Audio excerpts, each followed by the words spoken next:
Hello again, everybody. It's Adele Frizzell and Tiffany Buck here today for part 6 of a 6-part series on body recomposition. If you're new to this, let's just recap. Body recomposition is about losing fat and building muscle, sometimes at the same time. All right, so today we're going to talk about all things tracking. And this could be a really long talk, but we're going to try to keep it under half an hour. And just a reminder, if you're interested in our body recomposition guide, it is free right now at the time of this video. In about a week, we're going to actually start charging for it. We've had over 2,000 downloads. So if you're interested in this guide, comment below. We'll send you the link. All right. It's a great guide, guys. You don't want to miss out on it. It's very, very thorough. Yes. Okay. So today we're going to talk about all things to do with tracking.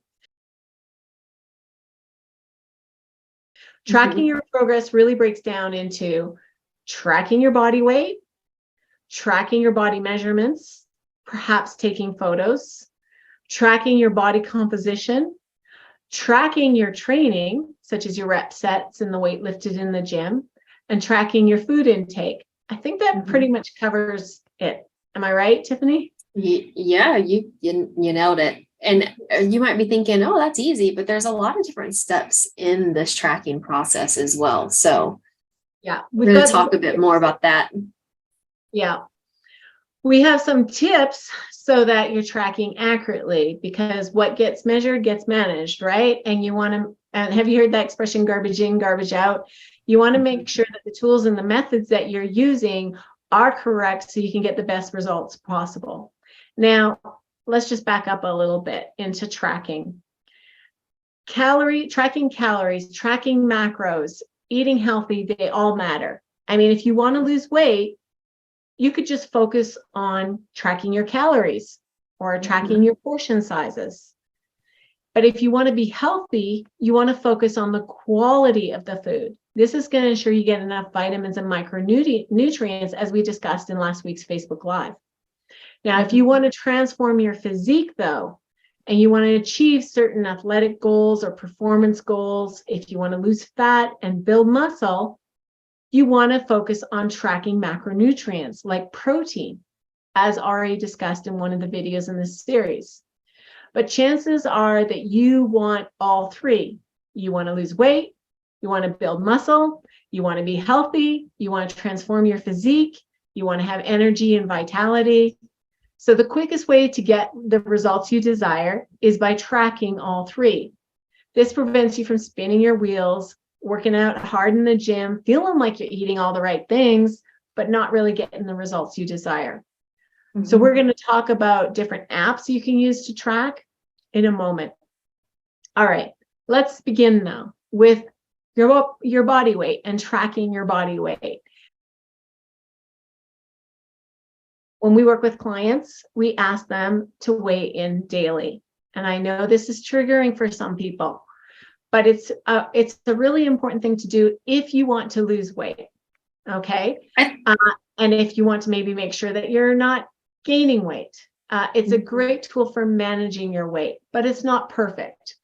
It's just one tool in the toolbox. So maybe, Tiffany, do you want to talk about when people should be weighing in and what they should be looking at when they're weighing in? Yeah, absolutely. So the best thing to do is to weigh in first thing in the morning as soon as you wake up. The reason for this is you have not changed your body at all at that point. I recommend using the bathroom real quick and then hopping right on the scale. Ideally, you're going to weigh yourself naked. You may be like, oh, that's awkward, but it's going to be more accurate because you don't have all the layers on that could be affecting the scale as well. And then you may be asking, well, why do I have to do it daily? Why can't I just do it once a week?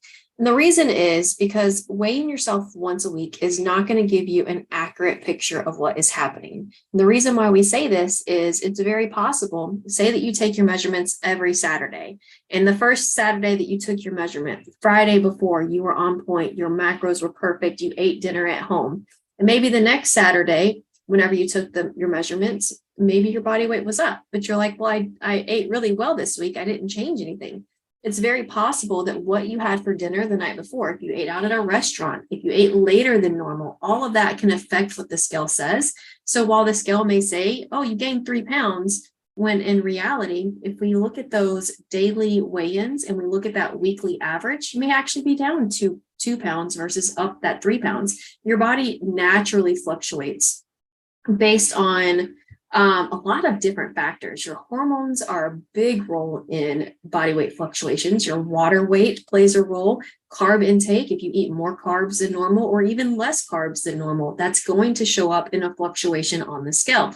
How late you eat, how your sleep is, how your stress is, so many different factors go into this. So whenever we look at the weekly average, we're able to average out all those other factors as well. Yeah. We always say one data point is not a trend. If you're weighing yourself once a week, it's going to probably be a month with 4 data points before you know if you're truly averaging out those daily points to see the trend. If you weighed yourself every day for 7 days and you looked at the average, you compare that weekly average with the previous week to know if you're actually heading up or down. So really, you got to give it a couple weeks, and we recommend you weigh in daily to see which direction you're really headed. And as Tiffany mentioned, fluctuations are 100% normal. I mean, even a heavy leg workout can have me gaining 2 pounds the next day, even if I'm doing all the right things. Eating late, all those things can affect sleep. Alcohol, we notice clients lose weight the next day after drinking, but then they get the pop on the scale on day 2. So treat this as data, try to become emotionally detached from it, observe the numbers, average for the week, and then compare on a weekly basis that average with the previous week. Yeah, and then the great thing about tracking those fluctuations as well is you can learn how your body responds to different situations as well. Say that you started your hormonal cycle, right? Maybe you're starting your period. It's very possible that your scale's weight is going to go up. You're going to start to see those trends and you're going to be like, oh, this is what's happening with my body. That's why the scale is up. And you can compare that data. So the more data you have, the better. Yeah. You know, a lot of clients that we get say, I am a lot less triggered by fluctuations on the scale after working with you. And I see them as just kind of a natural event that their weight goes up and their weight goes down. And that's actually quite good. And you're only going to get that by weighing yourself daily and learning how your body responds to these different inputs. The next one, you want to track your body measurements with a soft tailor's tape. You can get one at the dollar store. I think they're like $1.25 now. Nothing's $1 anymore with inflation. But we recommend tracking your body measurements about once a month. You should probably track them in about 6 different areas, but at the bare minimum, I would track them around your waist. You always want to use the same area, because if you move that tape up or down, it's going to change the number, right? So a good target, if you're only going to choose one, choose it right around your belly button. That's an easy one to hit, right? Put that tape right around your belly button and then see what the changes are every month. You can do it more often if you like, but at least once a month. When people lose weight, they typically lose inches, but this is really important.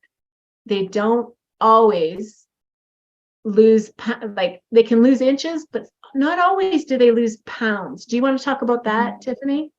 Yeah, absolutely. So that's actually the whole purpose of this this series is the recomp, right? So what we tend to see in the recomp is your body weight stays the same, but your measurements change because you're losing fat and it's turning into muscle mass. And as we know, while a pound is a pound is a pound of fat takes up more space on your body than a pound of muscle mass is. So as you lose the fat and gain a little bit of muscle mass, those measurements are going to continue to go down. And that's why we want to take those measurements consistently. One thing that I tell my clients whenever they're taking their measurements, try to pick a natural land marker on your body. For example, if you are going to be doing your bicep measurement or your arm measurement, maybe you say, okay, well, here's my joint right here. I'm going to measure 5 inches down from my joint. And that's where you measure each time you take those measurements. Is you can use your hips, you can use freckles, whatever's on your body, as long as you remember this is my my measuring point, my starting point for where I'm gonna base where that tape measure hits. It's really useful for using your thighs, because we know our thighs actually change quite a lot too. We want to get those measurements as consistent as possible. I just want to say something you said, and I know you didn't mean it this way, but for people listening, you said something like, a pound of fat turns into muscle. And no, not turns into. No, but I know, but that it's not what you intended. You cannot turn fat into muscle. You cannot turn one type of tissue into another type of tissue. You will lose fat tissue and you can gain muscle tissue. Yes. Those are completely different tissues. So as you lose fat and gain muscle, what can happen is you lose a pound of fat, you gain a pound of muscle, your weight stays the same on the scale. And you might be surprised and you might be disappointed because the number on the scale isn't going down. But how you will know that your body is going through a recomposition is that your measurements are changing. Mm-hmm. So if your waist is getting smaller and smaller, you are losing fat tissue. And if the number on the scale is not changing and your waist is getting smaller and smaller, you're losing fat tissue and you're gaining muscle tissue, which is all about body recomposition. So I just wanted to clarify that. Thank you. No problem. Sometimes I say things and I'm like, ooh, that was actually incorrect. I know what I was thinking, but it didn't come out of my mouth, the right way. Yep. No, I appreciate it. Yeah, you cannot transform fat into muscle. It doesn't happen. You have to lose the fat and gain the muscle.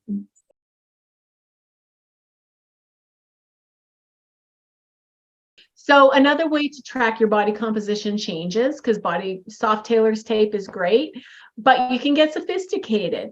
You could do a DEXA scan, you could do hydrostatic weighing, you could do a bod pod, you could do a body composition scale.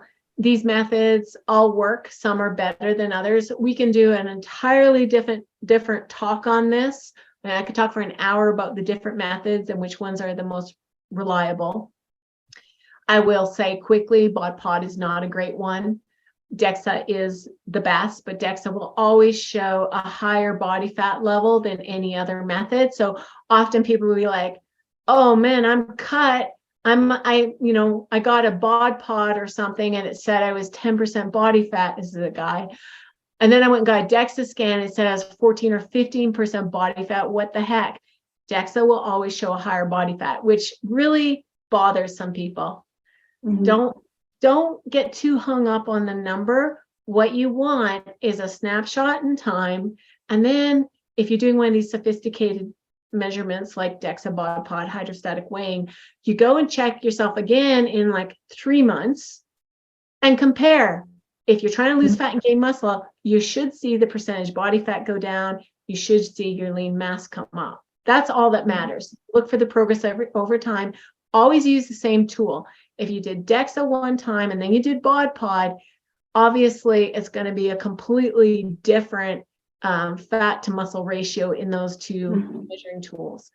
Now, if you just want to spend a few bucks, we would recommend the Arbelief scale. It's about $30. You can get it on Amazon. We actually ship an Arbelief scale to our research clients as part of their program. And we ask them to track these different body composition metrics. Do you want to talk a little bit about that, Tiffany? The Arbelief scale? Oh yeah, I love the Arbelief scale. It's fantastic. It actually syncs with an app, and we actually have an entire tab on our trackers for our Transformer clients and our new clients, so that if they do have an Arbelief scale or another smart tracker scale, they can put that data in. And the great thing about having that data is, as Adele mentioned, with doing the DEXA scans, it gives you your body fat percentage. Even if it's not 100% accurate, it at least gives us something to monitor. It gives us that starting point. And what we're looking for is we're looking to make sure that your body fat percentage is going down. We want to make sure your muscle mass is staying similar or even increasing. We want to try to minimize muscle mass loss. And then we're also looking at things such as your subcutaneous fat, your visceral fat, and monitoring that as well. So it's I can't say that it's 100% accurate because I mean, realistically, nothing is 100% accurate whenever you're tracking your body fat, unless you have an autopsy and weigh all the fat in your body. That's the only way to be 100% accurate. But it will give you that data point so you can monitor progress. And that's really what we're looking for, is the changes in the progress. Yeah. I mean, even a DEXA scan, which is considered the gold standard for looking into body composition, it'll tell you how much fat tissue and muscle tissue you have in each of your legs, your right and left arm, etc. Yes. I mean, it's the gold standard, but it is still not going to be accurate. The only accurate thing, like Tiffany said, is you have to be dead and they have to pick apart your body tissues and weigh them. Nobody's going to be able to do that.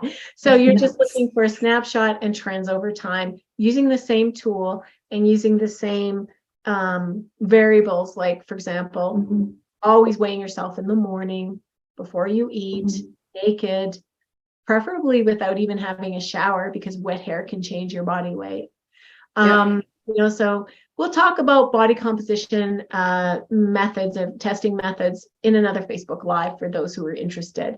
Let us know if you're interested in that topic, please, because we take direction from you. What do you want to hear in these Facebook Lives? We love your ideas and we take them to heart. So if body composition testing is a topic you'd like to hear more about, please comment below, okay? All right. Did you want to say anything there, Tiffany? No, I hope that you guys all track your body composition. You may feel like, it's a lot of information at first, but it really is a helpful tool of especially monitoring the muscle mass aspect of things, because we want to keep our muscle. Yeah, it's nice to see yourself putting on muscle, because sometimes if you're just weighing yourself on the scale, you don't know what's happening inside your body, right? And if you can see, oh, I dropped body fat, I gained muscle, I mean, you can just feel a lot better about these shifts that are occurring.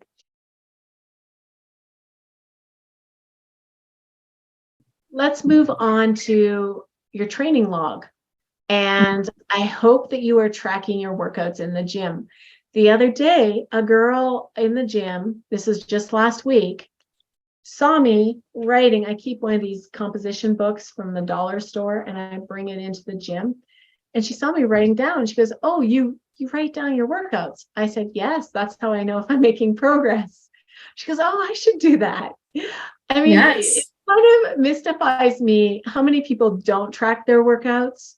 They just sort of go in and try to remember what weight they were doing last week. They don't remember how many reps they got at that weight. I have books going back years and I can actually compare. I remember when I was so proud to bench 95 pounds. I remember when I started lifting 135 pounds. I can actually look at how many reps I got for the first time and the date. It's kind of cool that I can go back, but mostly what I'm interested in is seeing, how did I do last week and can I do better? It's wonderful. And I've tried apps.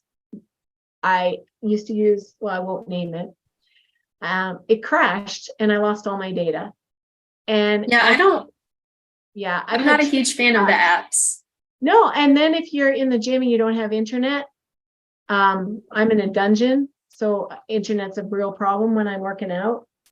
I can't use the app. So I prefer this. I just take it with me. Yes, it's a little bit of a pain in the butt to write down what exercise I'm doing, how many sets, how many reps. But I do that. I can do that. I schedule it all out in advance. And then as I'm resting between sets, I just write it down. Easy peasy. Yep. And I like that you use a composition book because you can write down whatever you think is important versus like there are workout trackers out there that you can buy. I actually have one and it's cool, but I think that once I'm done with it, I'll probably go to a composition book because it's like there's extra stuff in there that I don't need. And in some ways I don't have enough room to write what I want to write. So and you can create your own and it's less expensive. Exactly. And you're trying to fit into their box. Like this week I have a deload.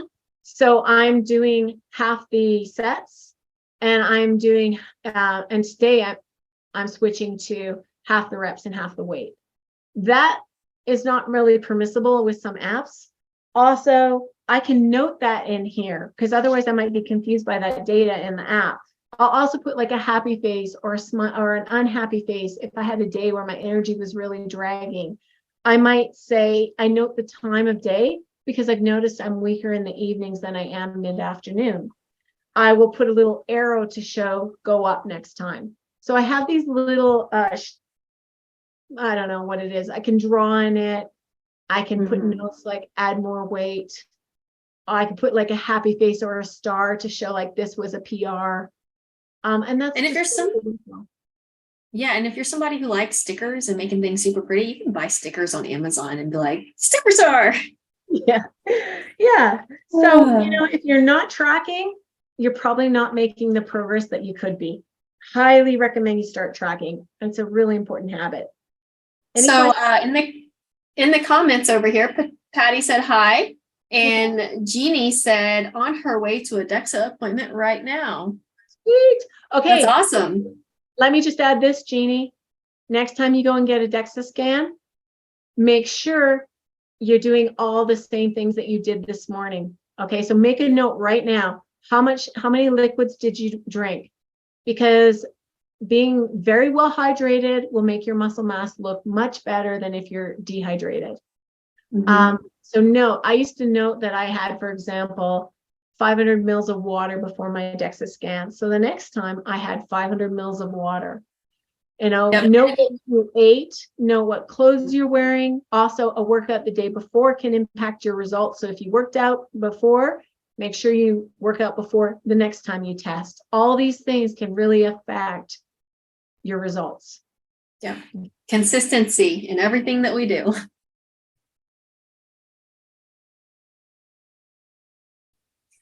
All right, let's talk about tracking your food intake.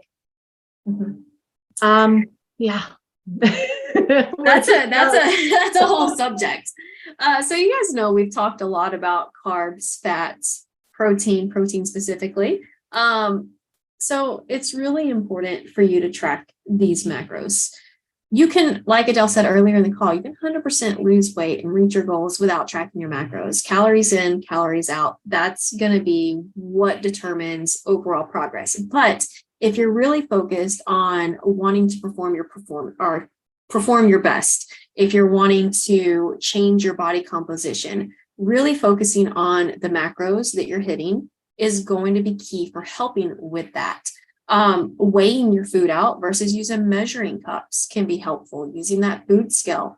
You may say, well, that's a lot of work. Well, yeah, it is. But depending on what your goals are and depending on the progress that you're comfortable with seeing, that's going to determine the level of tracking that you want to do. You don't have to track and weigh absolutely everything. It's not a requirement, but you are going to see the best results if you do that. Let's say, like I've said before, if you want level 10 results, you need to put in level 10 effort. If you want level 8 results, level 8 effort. Okay. So eyeballing is going to be off quite a bit. Recall is going to be hugely off. And if you wait till the end of the day and think back to what you put in, I guarantee you're going to be off hundreds of calories and your macros won't be right. So Tiffany mentioned measuring cups. You can be off 20% using measuring cups as opposed to a weigh scale. So what's your comfort level and how aggressive do you want to be about getting these results? Yeah, I think about it that way. Level 10 results, you better put in level 10 effort. So be as accurate as possible if that's what you want. Yeah. Now you can use different apps. You can use MyFitnessPal. Tiffany prefers another app. Which one is it again? My Macros Plus. And the reason why I love this app is because MyFitnessPal is a lot of pre-entered entries, and some of them are not always correct. And I am a big stickler for, if I'm going to be tracking my food, I might as well get it 100% right based on the information I can control. So in My Macros Plus, I created my own entries. I went off the barcodes of all the foods that I eat and inputted it in. So I know that there's no like human errors unless I made an error, which, you know, I'm not perfect. It happens. But again, that's that level 10 versus the level 8 or 7 or 6, you know? So at the end of the day, it's best to do what you are the most comfortable with and what you can adhere to. You know, there was an interesting research paper that came out, and even registered dietitians who are like the most knowledgeable about food and stuff and macros and calories, who were dieting and tracking their food, but using recall, were off on average 200 calories a day. They underreported. So they were eating 200 more calories than they realized just using recall. Now, people who are not registered dietitians in this research were off on average 500 calories a day.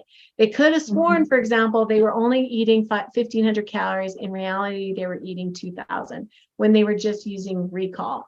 And that's an average. Some people were out 1,200 calories a day. They swore they were dieting and in a calorie deficit, but they weren't.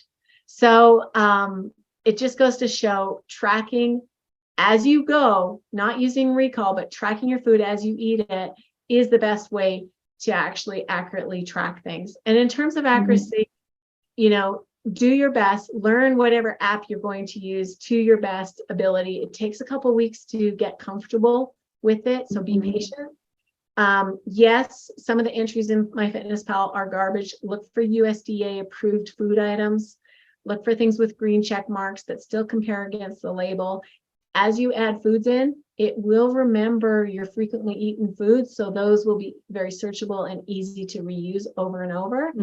We say garbage in, garbage out. If you choose an entry in the database that is actually incorrect and doesn't match the food label, then you're not tracking accurately, you know, and that certainly exists. I have added food items in that the macros were completely wrong. And that's because MyFitnessPal is user-generated data. So people are able to put in the macros that they think are correct for a food item, and they could be off. And even if you scanned a barcode and it sucks in the macros, you should still double check against the food label to make sure, yes, it does match the food label, because it doesn't. Yep. And you may be asking, well, what about things that don't have a food label? Okay, well, that's when, again, you use that USDA label whenever searching for it. Or again, if you wanted to go into the USDA website yourself and put the information in, which I'm not saying that I did that, but I definitely did that. I'm type A, guys. It's bad. So, you know, the USDA entries are just fine. You can even do a quick Google search to make sure that what MyFitnessPal is recommending is in alignment with the USDA. So there are ways to kind of control that. And the more you do that in the beginning, the less you're going to have to do that long term. Because as you create that database of your frequently trusted foods, then you're going to have to search less and less and do all that double checking less and less. So I think that's really important to note that it can be a lot of work up front, but it pays off. Yeah, and let's face it, we tend to eat the same foods over and over. So it's just some initial investment up front, and then the payoff is down the road. Like I said, give yourself a couple weeks to learn the app by entering everything you eat and drink. This is going to be one of your most important tools when it comes to recomping. So learn as much as you can. Watch YouTube videos, do the tutorials for that app. Take our Eat for Your Goals course if you're not familiar with tracking macros, and it will help you get up to speed really quickly. We also have an Eat for Your Goals 5-day challenge that's free. Do that. It will really fast track your learning curve. You're going to need to figure out your maintenance calories, and then you're going to need to figure out what sort of a calorie deficit you need to be in if you want to lose weight, or calorie surplus if you want to actually put on some more muscle mass and gain a little weight. And if you want to recomp what your maintenance calories are, you can use our macro calculator. It's free. It's online at adelfrizel.com. Go to the resources tab and you will see macro calculator, and just enter in some of your personal details, and it will give you some macros and what it thinks are your maintenance calories. But it's really important that you know that no macro calculator on the internet is going to be perfect. It can only give you sort of a broad target to shoot for. So if you find yourself losing weight too fast, like more than a pound or two a week, bump up your calories. Maybe just increase them by 100 calories a day And after 2 weeks, you can increase by another 100 calories if you continue to lose weight and you don't want to. Similarly, if you're gaining weight, then drop your calories by 100. If you continue to gain weight and you don't want to, then drop them by another 100. You don't need to make big jumps. But remember, like, a body recomposition is not a diet. You need this extra fuel to fuel your workouts and build some muscle. So ideally, you just sort of want to be maintaining your weight, if that's what you desire, is losing fat and building muscle. You need fuel to build muscle, and you need protein. So make sure you're hitting your protein macros. Hitting your protein macros and your calories are the two most important things. It doesn't really matter where your carbs and fats fall. As long as you're hitting your total calories and your protein every day, you're going to get great results. You also need patience. It's not going to happen overnight, and you're going to get frustrated because you're like, I'm tracking everything and the scale's not moving. But we have to reframe our mindset from I am either losing weight or gaining weight to let's keep this stable. And that can be a very difficult thing to switch to. We have a lot of clients that after they finish our programs, they're like, but I'm not losing weight anymore. And we're like, we know this is where we want you to be for right now. For right now, let's maintain your weight. And we can always look back in a couple of weeks or in a month or two and say, okay, what are our goals now? Do we want to continue this? Do we want to continue trusting this process? Do you want to go back into a deficit? Do you want to get a little more aggressive with trying to gain muscle and actually physically gain a little weight? There are a lot of different options. If you're not sure what option you want to do, we do have our New You program, and we can help you through all of those options. I will say that if your goal is a body recomp, your best option would be to do the combo program versus diet only, because then we can work with you with your nutrition and your training aspects and make sure that everything is optimized based on your goals. Yeah, you need to do strength training to build muscle. There's no way around it. So if you really want to change your physique and get leaner, stronger, fitter, the combo program is the way to go. Yeah. So that's a wrap for this 6-part series. We hope you really enjoyed it. If you are interested in working with us, definitely check out the New You program. It's at thenewuprogram.com. We have coaches who are expert in diet and training who would love to work with you. If you have any questions, please comment below. We will answer each and every question that comes our way. All right. That's it from us this week. Let us know what else you'd like us to talk about in our next Facebook Live. Take care, everybody. Bye. Bye-bye.